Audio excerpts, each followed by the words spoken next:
उसको एक ऐसा अंधा गुरु मिल गया और उस अंधे गुरु ने कहा, बेटा किसी ने बता दिया कि अंधा गुरु है, वो वेद का रास्ता दिखा देगा और मुक्ति का रास्ता दिखा देगा। इस दुनिया में केवल एक ही व्यक्ति बचा।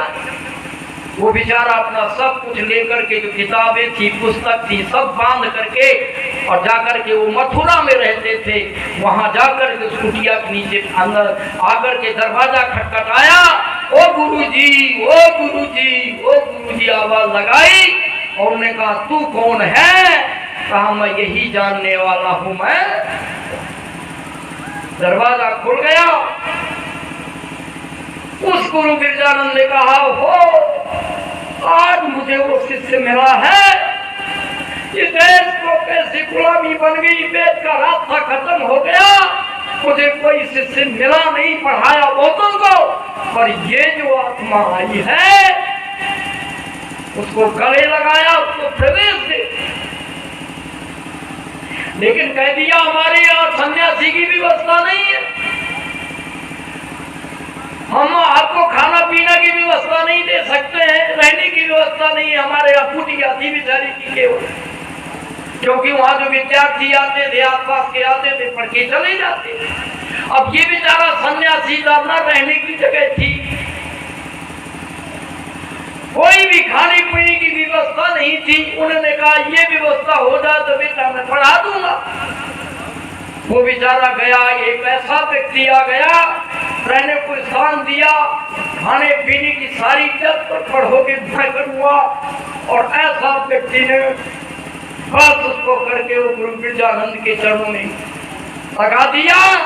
और वो गुरु पढ़ा पढ़ा करके निहाल होता रहा और 3 साल में उसको वेद पढ़ने का रास्ता, मुक्ति में जाने का रास्ता पक्का कर।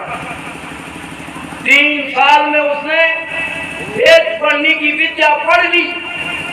वेदों का कैसे मंत्रों का साक्षात किया जाता है, किस तरह से वो सारा पढ़ा दिया। व्याकरण कहते हैं, जिसका व्याकरण बढ़िया हो जाए, वो वेदों को, जिसकी इंद्रियां निर्दोष हो, जिसका अंतःकरण निर्दोष हो, वो व्यक्ति अगर व्याकरण पढ़ ले तो उसको वेदों का साक्षात हो जाता है।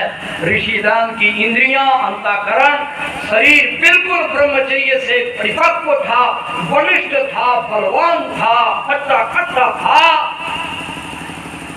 वाह! बिरजानंद ने कहा, बस बेटा अब तू वेदों का साक्षात कर सकता है। और बस पढ़ाने के बाद फिर वो स्नातक बन गया व्याकरण का। और कहा, गुरुजी को मैं दक्षिणा दे दूं और चलूं। तो कहने, दक्षिणा क्या दूं, मेरे पास तो पैसा रुपए है नहीं। किसी ने कह दिया लौंग दे देना, वो खुश हो जाए।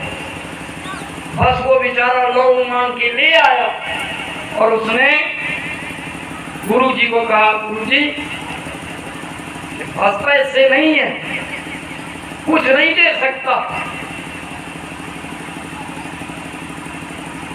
वो बिरजानंद ने कहा, बेटे मुझे ये नहीं चाहिए, ये तेरे से मैं ये दक्षिणा नहीं दूं। क्या हो गया?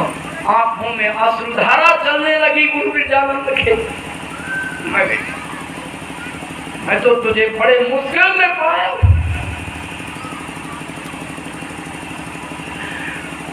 कहा, गुरुजी क्यों रो रहे, मुझे बताओ, अगर मैं देने लायक हूंगा तो दूंगा। कहन, तू दे सकते, तेरे अंदर है तो दे सकते। बताओ गुरुजी। धैर्य बात करके उस बिरजानंद ने कहा, बेटा तू मुझे अपना शरीर, इंद्रियां, मन, ये सब कुछ दे दे। पिताजी ये गुरुजी ये आपका, आप जैसा कहोगे ये शरीर से, इंद्रियों से वही होगा। वाह! फिर कहा, बेटा तेरा ये है, ये देश वेद से विरुद्ध जंजाल में फंस चुका है। यहाँ के नर नारी सारे अपनी वैदिक व्यवस्था को भूल चुके हैं, वेद विरुद्ध परंपराओं में लुप्त हो गए हैं, हाहाकार गुलामी में फंसा हुआ है, तू एक ऐसा है वेदों की शिक्षा को देकर के देश को आजाद कर सकता है। देश को जहां था पूर्व अवस्था में वहां तू ला सकता है।